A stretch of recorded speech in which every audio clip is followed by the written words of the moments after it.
Been a crazy day. Yeah, did you sell anything good? Oh, well, here we go. We'll talk about it in a second. We are live. We are live once again on episode. I have no idea of Shootin the Shizz with DK and The Schwag and my great host over here, the lost Leatherface himself, the Kemper Killer, Brett Wagner.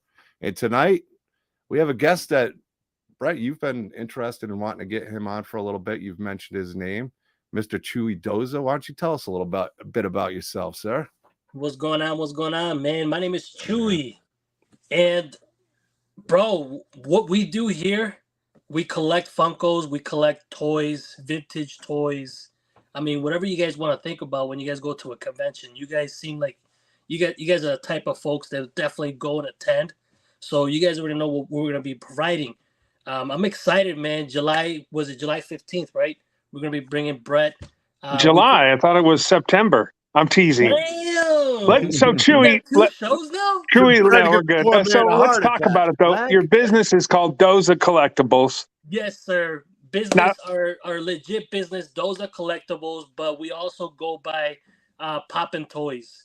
Poppin Toys is definitely is what we use for our shows, for our conventions, and we just set up shop. We got a shop out here in Chicagoland that we're just opening up a store as well. So business is booming. We're really excited, bro. And it all started right here in this basement, this very basement. We started selling a bunch of Funkos, a bunch of toys, and then it just exploded. And so Chewie, where did the love of like the collectibles? Because I mean, you guys collect everything. I mean, me and John, we do like everything, but we're 90%. We love the horror genre. But where did the love of collectibles and stuff like start for you? Well, you gotta think about it, bro. You guys have a passion for horror, right? I got a passion for shit that brings me back when I was a kid, man. I'm looking at the Family Guy shit. I'm looking at Sonic. There's a passion for me as well as my kids. Something that we share mutually. The Sonic is definitely our thing that between myself and my daughters, we love collecting. But that's basically what happened, bro. You pretty much I just went to a show and then I downloaded Whatnot. Ever since I downloaded Whatnot, it just killed me, bro. I started with one Funko. I bought one. Then later, my 1,800 square foot basement is just full of these damn toys. I'm telling my wife, I got to do something with this shit. Because, I'm serious, man. There are just so many of these damn toys. And one thing led to another, man. Then we just launched the business. But basically, a true collector can always kind of like... how do you say, they can vibe, they can understand the reason why we do this is because we actually enjoy it, and it just brings back memories, that nostalgia type of deal. I know a lot of folks be loving the Family Guy stuff, and that just brings back a lot of memories, man. Do you remember the first thing you ever went out and purchased that was like, do you still have it, by the way? Bro, the first one I actually sold, but the first one that I actually gave a shit about was the where is it? The Tony Montana. Give me 1 second. Let me grab him. You're talking to me. Yeah, right here. Tony Montana. The Tony Montana, man. This is the very first Grail that I ever bought that I needed in my collection, bro. The Tony Montana. It's not a very expensive piece, but it just brings. It's not the value of the piece that financially. It's the value of the piece that how it means to you. Like my first mask is a clown mask I had made for my buddy's comic, which opened a lot of doors to what I'm doing now. And if I sold it, it wouldn't be worth a fraction of what it's worth to me. I regret selling it more. It was like a $20 mask a buddy of mine rehauled, but it's still very close to me. It's my first piece. It got me this obsession.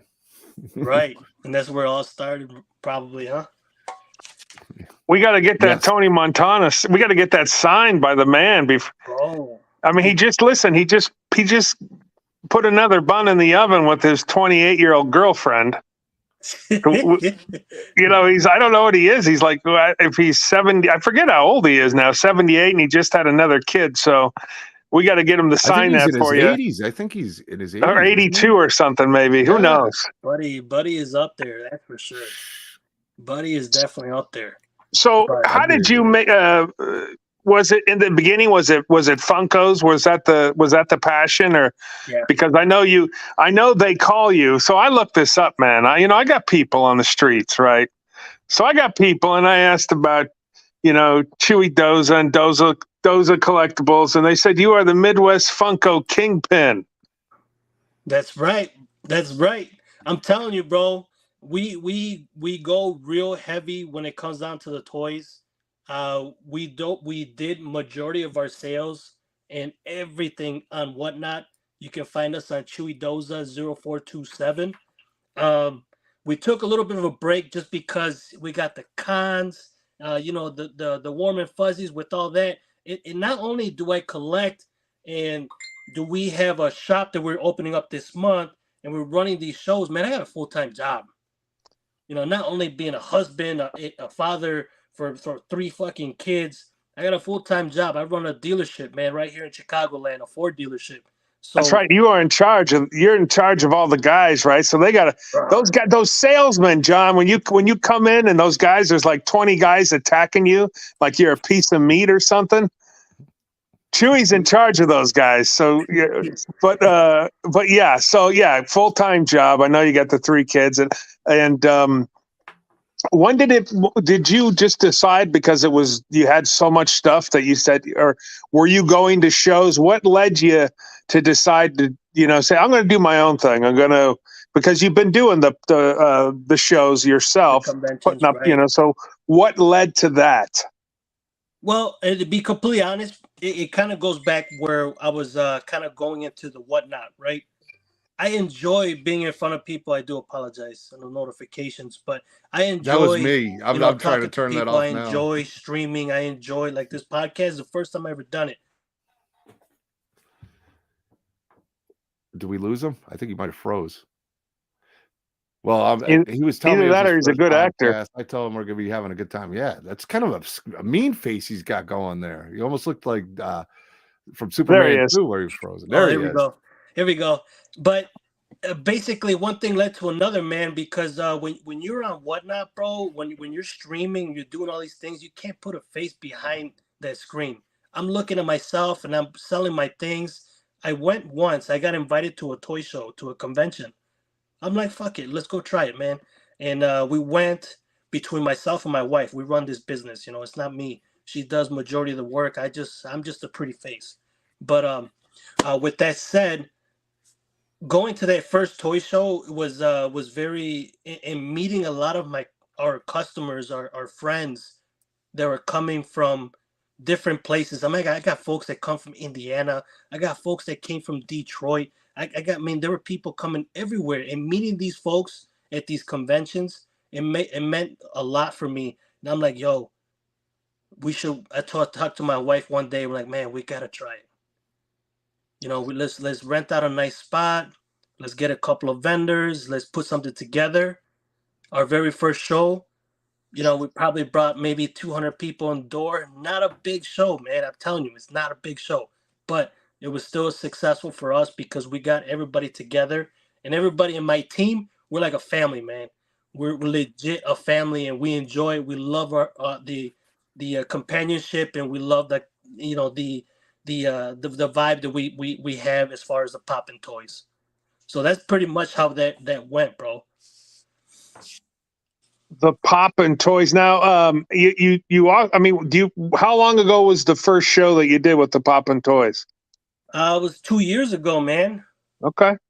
Yeah, it was. You've come a long way in 2 years, my man. You've been doing these shows. You're not only are you doing the vendors, but now you've kind of ventured into bringing in some celebrities. You just had Rhino in, and then you and I have been talking, I don't know, for over a year about coming and doing something, which is great. So we're going to be doing, now you got a Leatherface coming in. Thank goodness they have a bunch of Leatherface Funko Pops. So there's like three different versions of those Leatherface Funko Pops, which we'll have there. But I mean, you do the whole 9 yards. You bring in other vendors. So it's not just, hey, this is the, Doza Collectible Hour.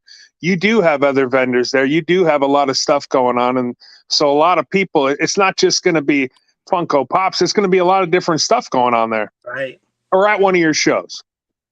Correct. And our last show, it wasn't the very successful show.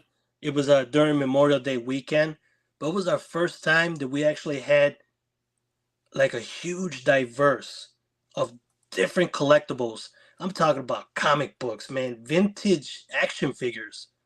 I got people that come in that bring horror figures, horror items. I already have probably 10 or 15 people that only wanted to do this show because the Leatherface was coming. Brett was coming. Like, that's the only show I want to do, Chewie. I don't want to fuck around with your anime bullshit. They're telling me that the whole 9 yards. They only wanted to do this show because you were going. So we're going to have some pretty decent horror items, horror vendors coming in July 15th. Yeah, that's great. We talked about it. Me and John were talking about it. I even did a little video, and I'll do another one. Unless, there's a big con in town, Days of the Dead does Chicago, and I think Flashback Weekend, John, I think that's out that way. But other than that, not many people, unless it's a private signing or it's something like this, like a pop-up one day where someone like yourself says, yeah, let's do it. There's not a lot of, you're not going to get a chance to have someone like a Leatherface or, a Michael Myers or a Jason come in unless it's a big convention. And then with big conventions come big lines, and with big conventions come a lot more money to get in. But right. Your deal's affordable, and like this is a really good opportunity. Plus, not just to come say hello to me and get a picture. I'm going to bring Funkos, Toonie Tears. I got some Michael Toth, who's an artist that John and I both are. Yep. We focus on, a really good artist that he's done some of these Jason hockey masks, and he's painted them for me, Chewie. So we put the Leatherface, painted that on there. So there's so much cool stuff we're going to bring. And then, like you said, you got all these cool vendors that bring in different stuff, comic books and everything else. Mm-hmm. This is a cool deal to come down to and check out. For sure, man. For sure. And it won't cost you an arm and a leg to get in, right? No, not at all. You go just kind of like you hit it right home. When you think about these conventions, when you're paying $50, $40, $100 just to go in, and you're waiting for these long ass lines. I mean, yeah, this is probably like the best time for somebody just to come out, pay a simple $10 at the door, and then, whatever we decide or you decide to, offer your merchandise, your services to the folks, the fans out there. But I tell you one thing is my vendors, what they're gonna be bringing in, dude, they're super fair, and it's gonna be a good time for everybody for sure. I just hope that folks want to travel and they can see the value that what we're bringing in. That this is definitely worth it. If I have to drive 20 minutes or an hour, maybe even 2 hours, like, folks, man, you guys got to come check us out for sure. All right, listen, we'll do it right now. I'm going to tell you right now, the person that comes the farthest, if we can figure out who has driven, if you've driven the farthest from a different state, we'll give them, if I have any Funko Pops left, I'll sign a Funko Pop and give it to them for free, just for being the longest person that came in, and they could show, hey, look, I came from Florida or something. If you came from upstate New York, that's not going to, well, that might cut it too. Who knows? But we'll do some giveaways. We'll do something fun while we're sitting there. Yeah, my prices aren't too much. I mean, bottom line is I'm like $30 a picture signed, or if they bring something in, I'm $30. A lot of other people will charge more, but that's fine. At $30, it's affordable for most people. And, we're going to have comic books, the Texas Chainsaw Massacre comic books that were from the 2003 movie. And this is our 20th anniversary. We shot this thing, Chewie, 20 years ago. So I'm pretty excited about it. I was in Chicago got to go with a little shout out to the horror shop out there, the store out there, which those guys said you could come in and throw some flyers up. Chicago's a pretty hip, cool place, and there's a lot of cool stuff to do. I was out there filming with my buddy CJ Vecchio, The Evil 3, and got to cruise around a little bit. I think it was November. Was October last year. So I like Chi-Town. I think it's a great place. I think, and then we're not too far from the city. Talk about where we're going to be. Is it Round Lake? Is that what it's called? Correct. We're going to be up north. It's going to be a beautiful thing because we're going to be right in between Chicago, Milwaukee, so it's going to be right close to the border. Round Lake, Illinois, from Chicago. That's probably about an hour and a half drive, and probably an hour and a half going to Milwaukee. But if anybody knows where Gurnee is, it's like a 20-minute hike going west onto on Rollins Road. Super easy. The venue's clean. It's gonna be indoors, not gonna be outdoor, fam. But yeah, definitely in Lake County, Illinois, Round Lake Beach. Nice. And not too far. I like that. We're close to Milwaukee. We're close to everything, right? We got a couple different states in the area and cities, some big cities where folks could come see us. And look, we're not, it's not going to be a 10-hour deal. You won't have to wait in line 2 hours or 6 hours or 7 hours, even though I've done that myself, John. And I know John at some of the conventions we do. John, if he didn't have a table, he'll sit in line for 6 or 7 hours just to get that autograph. Well, it depends on who I'm getting that autograph for. For me, I won't stand in line for 50 seconds. I did an over 4-hour line for a Star Trek autograph. It wasn't for me, although it was really cool meeting Brent Spiner. Awesome guy. I was wearing a Terrifier sweatshirt, and Damian Leone and David Howard Thornton were right across from him. He's his son, I guess, is a big horror fan. He's like, so what's the deal with this Terrifier? And I talked to him for a good 5 minutes, maybe a little longer. He had a huge line, so I didn't want to tie it up too much. And my guy wanted to meet him, was excited, but talked about Terrifier and horror movies for about 5 minutes with Brent Spiner. Not one really any talking about Star Trek. I like Star Trek. I watched The Next Generation with my folks, and I even watch it with my buddy who's a big Star Trek fan. But we talk Terrifier. Jeez. Yeah, man. I think our first time that we ever, between myself and my wife, man, we had the kids. I didn't know what I was getting into. It was this year, C2E2 in Chicago. We were in a line to get signed by Miles Flanagan, the Naruto character, the voice actor. Bro, 5 hours. 5 hours. That's terrible. Oh, man. I'm never doing this bullshit again, man. I'm gonna pay somebody $10 to do it for me because that's too much, man. Forget about it.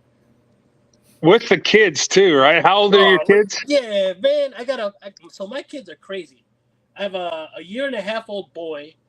The middle child, she just turned 5, bro. She was like just 4 years old, and they're fucking running around. They're looking at everybody because in a convention, bro, people are dressed up and they're like, "Oh my god, it's this!" And she started running. Dude, I had to go chase her so many times, but it's insane. So whoever's going out there, don't bring the kids. Leave the kids at home, man. Take them to your grandparents.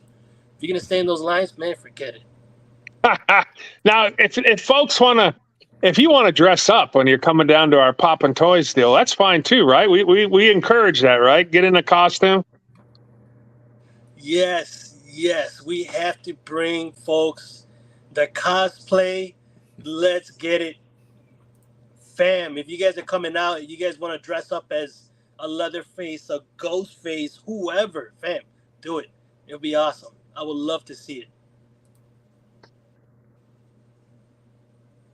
Yeah, I love cosplay. Cosplay is one of my favorite things in any convention. The celebrities are always great. It's always great interacting with the people who come to visit, especially when you got a table and you got all these different things by like Daniel Cruz is here. He was pointing out his Art the Clowns behind me. He also made a concept Doomsday's Crypt mask, the red one over there. He did that H4 behind me, so big shout out to him.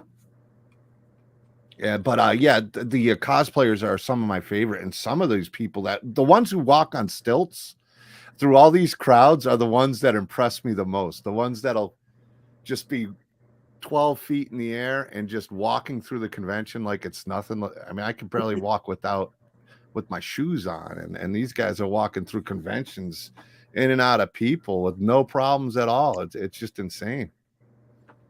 Yeah, man. Some of these people are, they're wearing the biggest platform shoes, stilts, and they're doing, dude. It's crazy for sure when it comes down to it. People go all out with cosplay, man. So I'm hoping that we could bring in some folks dressed up really nice so we could take some pictures. I'm gonna have a photographer there. This guy's dynamite. I want him to take pictures of everybody that's dressed up. So please, if you guys are coming out, man, Chicago, let's go. Bring them. Are you doing a Bring the costume cosplay. contest, or maybe it remains to be seen? I know Brett is in the cosplay. He loves the cosplayers that come and check him out, and whenever he's at a convention, and maybe do some sort. If you have enough cosplayers there, do something fun, do a little contest. We can do a little, do some sort of prize. We can do a little impromptu as long as Chewie and the wife. Now, does the whole family come? Is the wife coming to help out on that day too? Yes, sir. It will be myself, my wife, a couple of my family members that help us out run the shows efficiently. So we're definitely gonna have some people there, and she'll definitely be there for sure. The Now, kids. how do you? Because I know you, like you said, you've been doing it for 2 years. How do you choose a place like where you're going to put on the Poppin Toy Show? Well, that's a great question, man. It's been tough. Some locations have been not so great, and there's been some places that work for us. Um, right now, we have a great thing going in Countryside. I got another lead, another line of of an avenue for next year in Tinley Park. I'm gonna bring another show out there, probably the beginning of the year, for 2024. But we kind of go branch out and kind of test the market. It just kind of go like trial by error. You know what? This place didn't work. We're never gonna go back over there or whatever. But we've done Chicago, we've done Lake County, McHenry County, and I can tell you one thing is there's nothing like having it in Chicago, bro. We're gonna continue going out there, and it's just where everybody's at. There's so much more people out that way. It's so much easier. But yeah, I got you. So, scariest part for you and your wife. What's the scariest part? I mean, I know you had this ideas, and you're like, you like to entertain, you like to be up there, you like to perform. I got it. That's great. What's the scariest thing about 2 years ago when you guys decided to take the leap and start doing your own thing?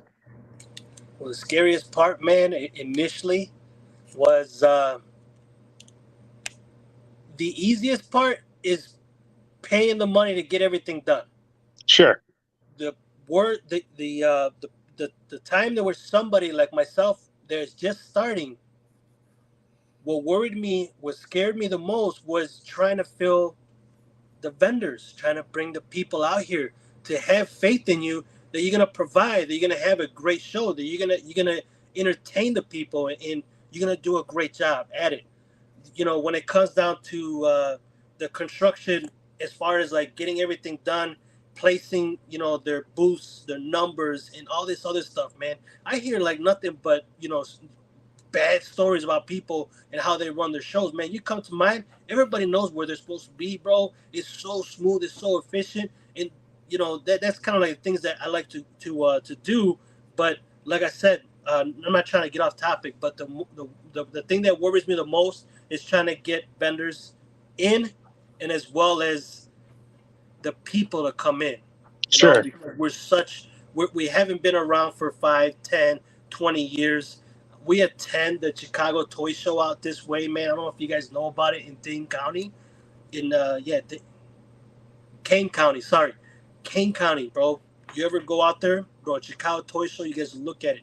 They bring in a shit ton of people, man. I'm talking about tens and thousands of people that come in. In that places, they have like 18 buildings. It's crazy.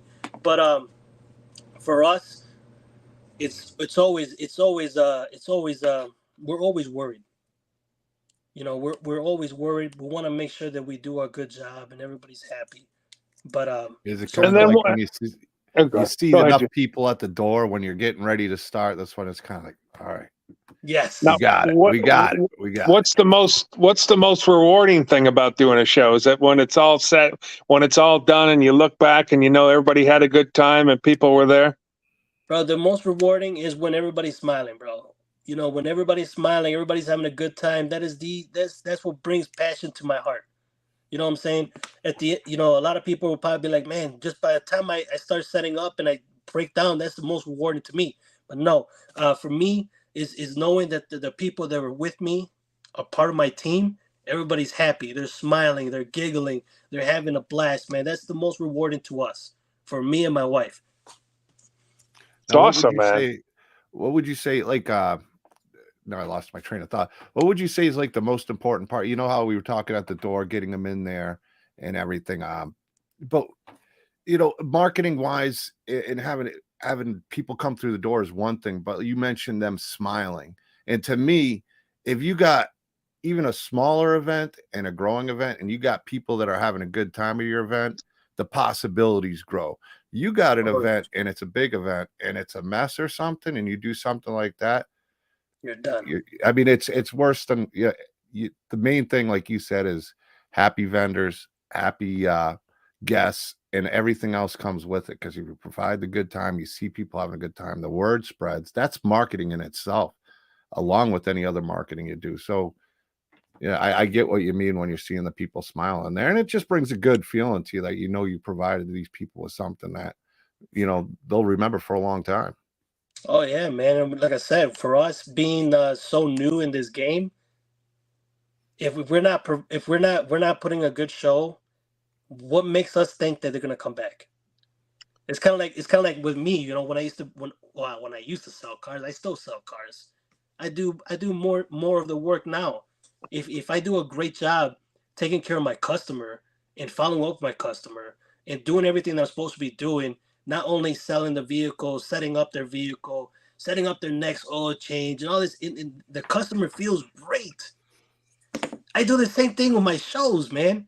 Everybody's feeling great. I contact my vendors pretty much as soon as we're done, and I kind of get like an idea, like, hey man, listen, where do we need to improve in order to make this more successful. We love the constant feedback, whether if it's positive, whether it's negative, brother. I promise you one thing: I got thick skin, and I've been raised really well, and I'll take some bullshit, and it's okay. So that's kind of the things that we like to do, and I take a lot of pride.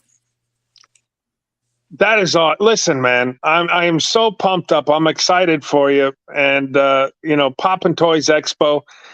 2 years into this, folks, you see the man right there, family guy, works his butt off, works a full-time job, but still has a passion for this, bringing some people in as well, out of his own pocket, spending the money to get people in there.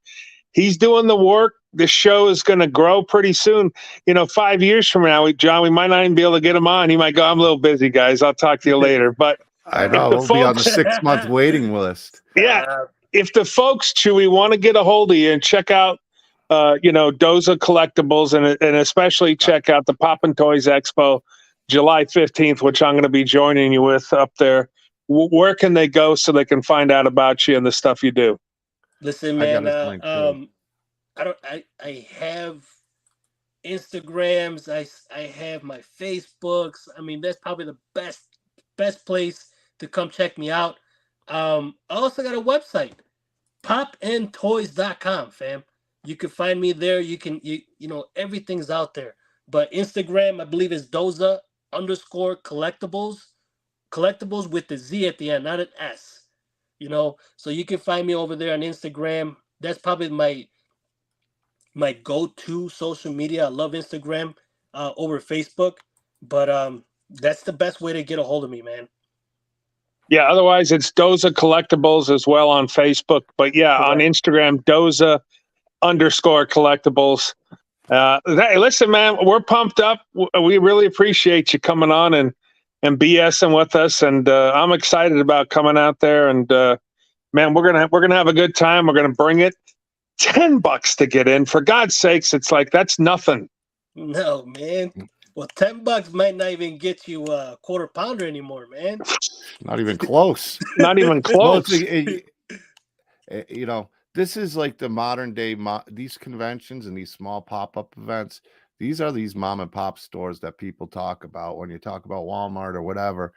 Go and support. If you're in the area, you can make it. Go support the guy. You might have I'm guaranteeing you're going to have a great time, especially if you got family and kids. Check it out. When is it again? March or not March? July July 15th. July 15th. Okay. I have flyers somewhere. At the Cultural Center. Yeah, I'm trying to read the thing down there. So yeah, at the Cultural Center. So in Illinois. And that's in all Round I can Lake. make out with my. Yes, all right. sir. Well, I'll leave it up to you, but go check it out. Support these conventions, these small pop-up conventions. Support all the conventions in your area because they are run by families. 99% of them are run by families and good people. So check it out. And thanks again, Chewie, for coming on. And you were awesome. You said you were a little nervous. It was your first show. I thought you did a great job, man. Nah, you know, I love streaming, brother. I love streaming. This is my first time doing a podcast. And I really appreciate you guys bringing me on. Brett, you're the man, bro. I promise you one thing is you're the fucking shit, dude. You're already hustling, you're promoting, you're doing everything that anybody like myself would want somebody to do, bro. So thank you so much, man. It means a lot. I can't wait to finally meet you in person. And man, I guess I'm done. If you guys are trying to kick me out already, damn it. We're not trying to kick you out. We just got to go to our next guest we got coming on. But July 15th, folks, Poppin Toyz Expo, Chewie Doza, the Big Schwag. We'll see you Round Lake, Illinois at the Cultural Center. And check us out on Instagram and check them out on Facebook. And brother, I'll see you soon. Sounds good, man. Thank you so much, fellas. Have a wonderful rest of your weekend. We'll talk soon. Thank you, bro. Peace out, bud. All right there, John. Poppin Toyz Expo. I know. July 15th. The guy, Doza Collectiblez. And that's how stuff starts, man. I mean, he's been doing it for 2 years. And, he's bringing in some celebs. He brought in Rhino from, pro wrestler. It was a couple weeks ago. I'll be going out there July 15th, and this guy, this is going to grow. They're going to be, pretty soon. It's going to be a couple thousand people. Yeah, I'm excited for him. I'm excited to hear about the event from you. But before you guys tune out, we got our second guest waiting to come up here. He's a YouTuber, a promoter, an actor. The man does about everything. Big thank you to the Friendly Men and James Eads for recommending our next guest, Mr. Christopher M. Jimenez, Sinfulcelluloid. What is going on, my friend? Hey, how's it going there? It's going well. Christopher, he's got the 32 ounce or the 22 ounce mug. I don't mess around if I'm drinking. That's how you gotta do it. Hey, Chris, it's I'm sure we've run into each other. We have a ton of the same friends, that the Sean Deckers and the Dave Parkers and you are in Los Angeles. Am I understand that correctly? I am not anymore. Born and raised in LA. Left about 4 years ago. I'm over in Phoenix, Arizona now. Oh, you're so smart that you could leave. I was born and raised like everyone else, I'll never leave LA. And it was hard the first 6 months. And now if I don't have to go down for a specific reason, you can't get me to go. Yeah, just breaking out of there and learning out. Where are you living out now? What state? Phoenix, Arizona. Well, anybody who's gone to Phoenix, Arizona, I've never actually been to Phoenix, Arizona. Loves it out there, never wants to leave. So I'm not surprised. I didn't say all that. I don't like LA. Oh, it's more don't like LA than you actually like Phoenix. I got you. There you go. I love Phoenix. In fact, I just picked up my wife this morning. She flew into Phoenix Wednesday, and then I had to go pick her up today at the Burbank airport. She flew back. The only thing with Arizona is, especially Phoenix, it gets so hot out there. But, you know, a lot of filming going on out that way in Arizona. Now, Arizona's become quite a little hub for filming out there. And I wanted to ask you now, Christopher, because you got a lot of music connections as well as the acting. So I want to kind of talk about both. What came first? Was it the love of music and doing musical work, or was it did you get into the acting and producing first? It was always movies. Always movies since I was a little kid. But it was one of those things where, as someone who was always creative, you know, you always wanted to do everything. And when you were a little kid, coming up with stuff by yourself with your action figures or whatever, the kids in the neighborhood, like if you were the one who wanted to do stuff, you were the one in charge of everything. You know what I mean? You're the one coming up with everything. And I always saw things as scenes. So anything I'd want to do, well, it has to have the right music to it. It was all part of the same thing in my head. But movies were always the first love. It was telling a story visually. Now, was it? Go ahead, John. I wasn't saying anything. Now you caught me off. I was just pulling up a comment. Go ahead and would finish your thought. Oh, I was going to say now. One of your good friends on though. Jerry Montano was on a few weeks ago. Yep. And like I was saying, a big shout out to the Friendly Man and James Eads. They recommended him. They also recommended you. So give them a shout out.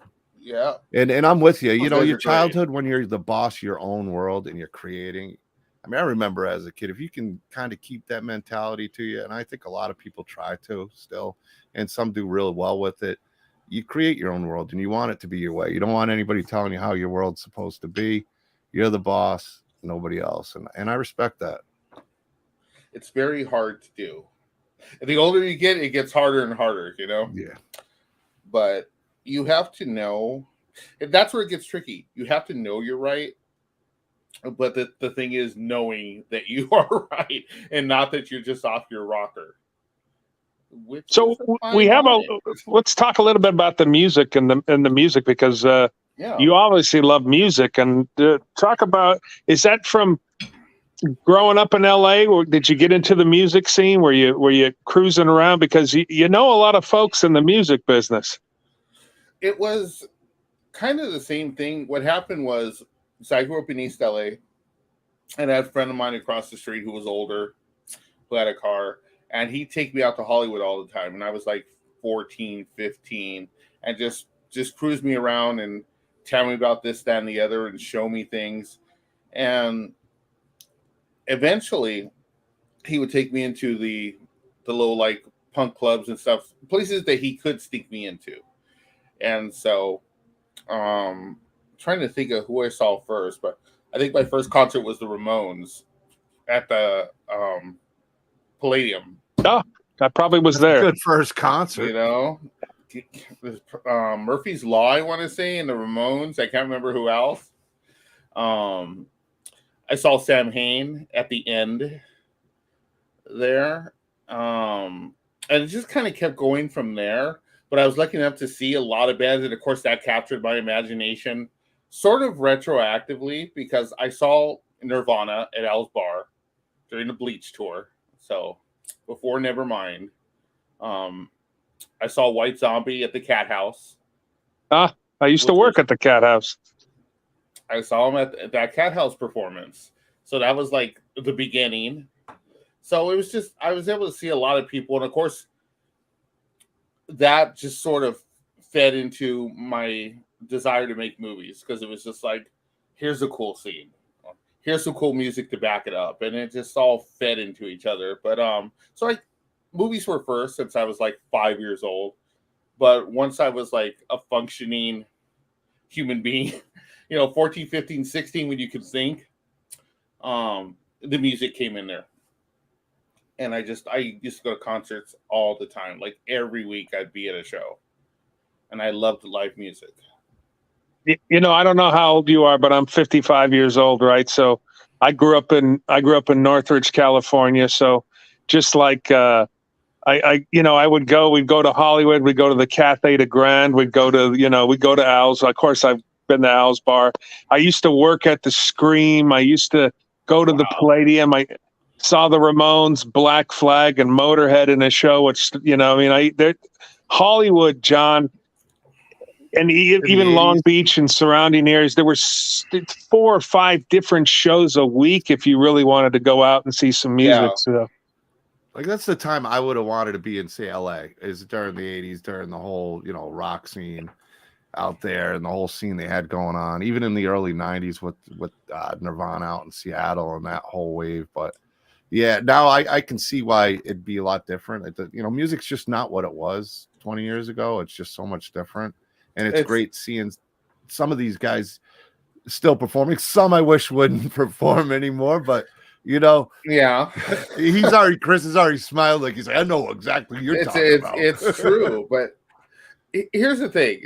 I'll counter that because I completely agree with you, but at the same time, if it's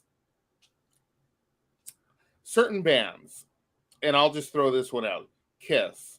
I was never a huge Kiss fan, but I flew up to Aftershock with Danzig because Kiss, and if I'm not going to see them now, I'm never going to see them. So let's go. It's never going to get easier. Should they have been performing? I don't know. I lean towards no. However, there's something with a band like that it doesn't matter. It's the spectacle. It's the whole thing that makes it worth being there. And yeah, it's not the same as them being in their prime, but there's something about it that makes it exciting, and I'm glad I was there. 100%. My first concert, Christopher, 1977. I'm 10 years old. My first concert ever was Kiss at the Forum. Oh, so okay. What a great show that was. I remember I got my my program and everything, and I was so stoked that I get to go to school Monday and show off that I was at a Kiss concert and part of the Kiss Army. And I remember that all the rich kids had backstage passes they were showing off. So I was deflated. But yeah, it's like the Rolling Stones, right? I saw the Rolling Stones in like 1984, when I was a sophomore in high school, and they were great. It was a great show. I don't know if I would go watch the Rolling Stones now, or I need to see the Rolling Stones now. Yet people still will go see the Rolling Stones and think it's the greatest thing ever. That's a lot of money for this. I think it's just so people can say I saw him. I mean, and then I get that. And I was lucky enough. I was a big Kiss fan in high school. I don't really listen to them as much anymore, but I saw their show in '92. And even without the makeup, those guys put on a show. I mean, whether you like Kiss or not, you don't go to a show and go, man, they weren't entertaining, because what they do was a lot of fun.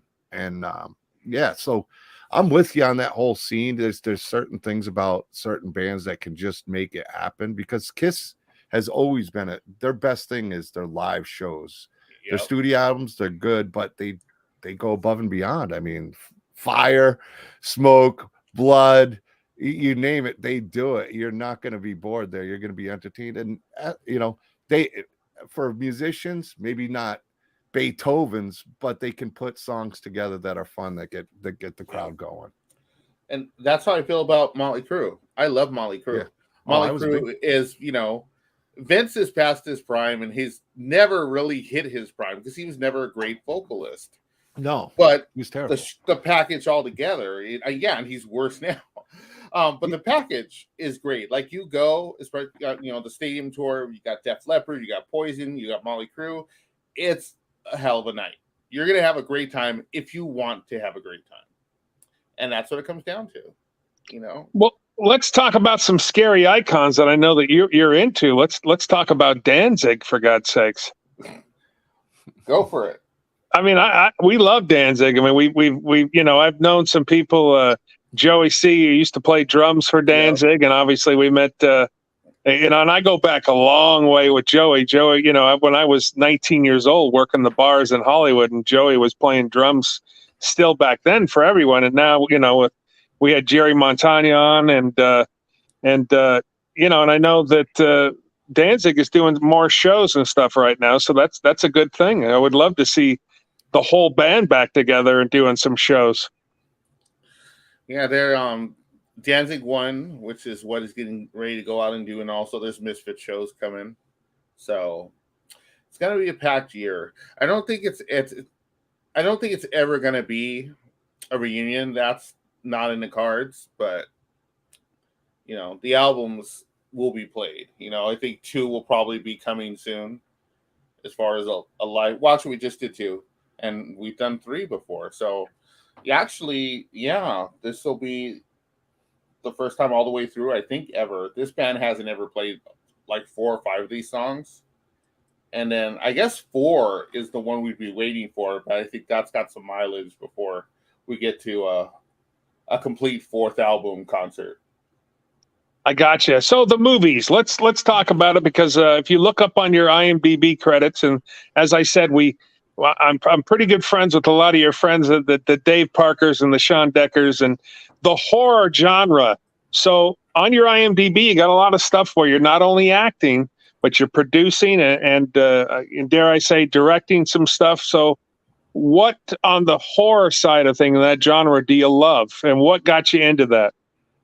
I mean, like anybody else, you're from LA, so if you remember Channel 5 that would twice a year show the Universal films Monday through Friday, and we're the same age. So that was it for me. Like twice a year, Monday, Frankenstein, Tuesday, Dracula, so on and so forth. And, then on the weekends, you'd have Creature of the Black Lagoon, which he kind of always got fucked over. He was always like at 2:00 on a Saturday on Channel 13. And then, and I can't remember what it was either 11 or 13. They used to show the Hammer films on occasion on a weekend afternoon. And that was my introduction to those. And, so it was all those things. And then my basement in my house was creepy as shit. So in my head, it was all the same thing. And my mom used to just feed me like the little creepy creatures puzzles. They came in a coffin box, a Frankenstein mummy and what stuff. They'd buy me all that stuff. So it was always horror. Horror and Star Wars, because I was that age, Star Wars figures. But that was it. And it just, as I went on, that was just always what I gravitated towards. And I think I started working in movies, I want to say probably when I was like 22. And it was always an uphill battle because I really don't want to do anybody else's stuff. Like a lot of people. Like I want to do my stuff. But you get bit by that bug. So I worked on a lot of TV shows, and that was fun. That was cool. I meet a lot of interesting people, but it was always going towards getting back to making stuff. So the first movie I worked on, like full on, was this silly little film called House of the Wolfman by Eben Magar, who does Mad Monster. So if you Mad Monster Party, that's Eben. Yeah, and, Eben, yeah. Yeah. So I worked on his film. And actually that indirectly is how Danzig came into the picture. So I was in the art department for House of the Wolfman. And that was a good time. But then when it was finished, and I'd been seeing Glenn at shows, and we'd be talking about art a lot because we had like the same art references. People we like Neil Adams and Frank Frazetta, so on and so forth. We're both Conan fans. So I invited him to the premiere, and he didn't go, but his assistant came and had a great time. And that slowly his assistant started bringing me around. Oh, Glenn wants to see you. Glenn wants to see you. And it was because of House of the Wolfman. And we talk movies, we talk Euro horror and stuff like that a lot because that's both of our loves. And so it all just kind of came full circle like that. And then I continued to work in films and just always trying to get to the point where I can get the money to make a movie. But that's where the problem comes in. I don't believe, and this one is a point of contention, but I'll tell you guys this. I don't like indie horror. don't. Because to me, movies have to have a budget. I don't want to watch a movie with my friends starring in it. And so that's my issue. I can't make a movie for $250,000 or $100,000. Can't do it. I could do it for 2.4 to 3 million, and that's because I know so many people. But I can't crank something out for a couple of $100,000, and that's why I've never actually directed a film, because I refuse to do one. But I directed stuff for Crypt TV, and the producing thing just kind of came. No one knows how you kind of. There's no path to start producing films. You just sort of fall into it because you know people, and that's exactly what happened. It was just, oh, you know, so and so and so and so. Can you get him to work on this project? Next, you know, you're calling some shots on there. It's usually not a lot of shots, but it helps.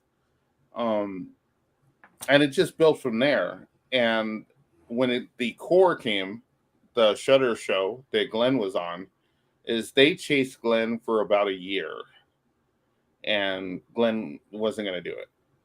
And so finally I talked him into doing it, and I said, well, I need a co-producer credit, and I'll be on the set, and you know, this is how we can do it, this is what we can talk about, this is what we can't talk about, and so on and so forth. And we got it together, and it was a great episode. And it's one of the few times you've seen him talk about something other than music in passing. So it's great. If you're a fan, that's the one to watch. Yeah, because he loves horror, right? In fact, I think he produced a horror movie. He directed too. He's kind of like Robert Rodriguez. He did everything. He wrote it, produced it, directed. He shot a lot of it. He co-edits it. I mean, he does everything. He'll score it. So they're kind of little vanity projects. He does everything on. All right. Well, I know that next time he does his third project, Christopher is going to get me in that movie as well. Thank you, Chris, for offering that up. Now let's talk about some. I saw that the latest movie, or I think it's the latest movie you worked on. It's got Dave Sheridan's in it, Bai Ling's in it, Dante Brasco's in it. That is, oh my God, what's it called? That's a good question. Patsy Lee with James Hong. Yes, that's right. Yes, James, that's the most important guy I'm missing right there. Yeah, talk about that movie. What a nice cast of characters in that, by the way. That was fun. That was us up in, and some of it was shot here in Arizona. But that was us up in Mount Washington in a bunch of RVs for a week. Cold as shit all night. And there was no cell service. There was only one spot where you can get cell service. So everybody had to walk out there in the freezing cold up to like the tip of the mountain just to be able to get a signal and talk for a few minutes before you died of hypothermia, basically. But that was a great time. James didn't stay, obviously, so I would pick up James and drive him to set every day. And Bai Ling, she was fun. She was interesting. I had to go pick her up in the rain. It was one of those few times it was storming. I know it storms every day now, but back when LA was what it was, this was like the one day, of course, it's pouring rain. And she's just on her phone trying to show me her Instagram. I'm driving like 70 miles an hour in the rain, trying not to die. And every now and again, here would come the phone. What about this one? What about that? Like, stop doing that. So we don't die. But it was a good time. It was a little wild. There was a lot of poker games, that kind of thing. But as far as the film was concerned, I mean, I like to think of it almost kind of like Big Trouble in Little China. It's got that kind of weird mystical element to it, so it's fun. And James Hong is great in it because that man just does not stop ever, and he's so much fun to be around. We used to call him the Honger on set. He liked that, so it was like, okay, I guess that's all right. But it's a fun movie, and a friend of mine, Anna Har, she's like one of the stars, and Yeah, Bai Ling, James Hong. Yeah, Dave Sheridan shows up, and he's super cool. Well, I just saw him at the premiere. Hadn't seen him in a while.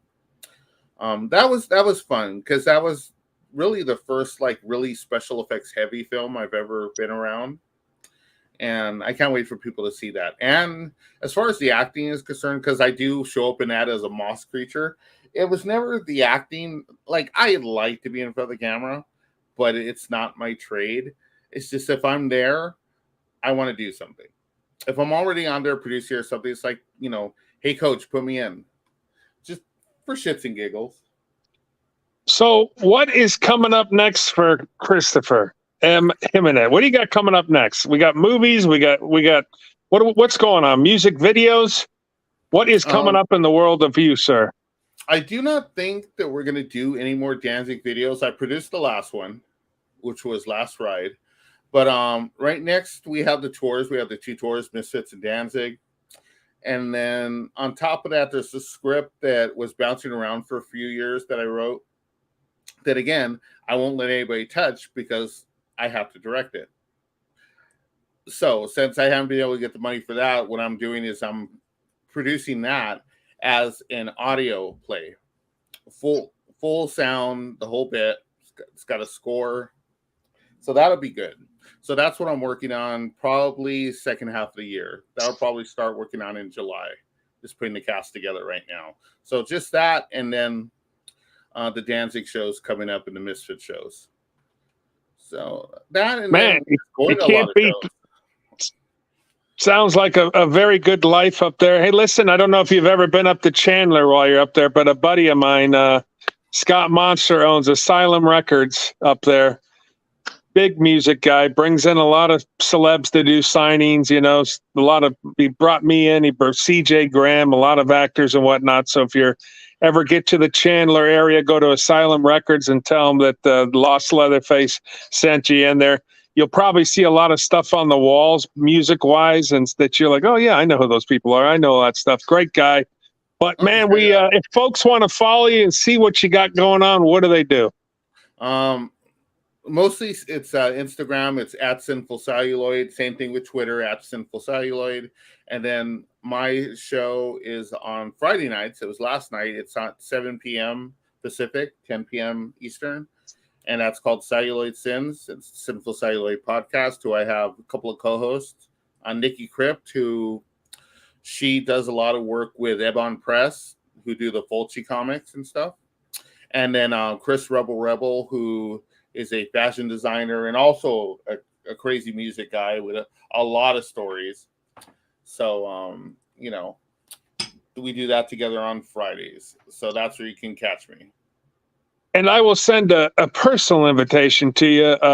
Halloween weekend, I think it's the 27th, 28th, and 29th. I'll be at Atomic Monster Weekend up there in Arizona, signing up there. So if you're around that weekend, you ain't in LA or you ain't out on the road, make sure I'll send you a little invitation. You come out and say hello, Atomic Monster Weekend, and we'll tip back a 22 ouncer together. That sounds good. Let's do it. All right, Big John and Christopher. Thank you, Chris, for coming on and hanging out with us. Yeah, absolutely. It was a good time. Because I could sit here and shoot the shit for a while, so it was good. Shoot the shiz. We shoot the shiz here. Yeah, it's always fun. Like I said, if I wasn't at work doing what I'm doing, we'd probably run a little longer. We're going to be doing longer shows, hopefully in the future here, and doing some more. It's just tough with my schedule right now and getting ready for the conventions. But I'm excited to see what you guys are doing. I mean, I really liked your YouTube channel. I know you do a little bit of that. Your Instagram. You got a great show. I did put all the links in the description, so anybody who's watching us on Facebook or YouTube, just go and you can find the links to find Christopher. And you can also find Chewie, our guest earlier, find out more about the Poppin toys. And I just want to thank everybody for being here. We really appreciate the support, and we'll see you soon. All right. Thanks, guys. You guys have a good one. Peace out. See you.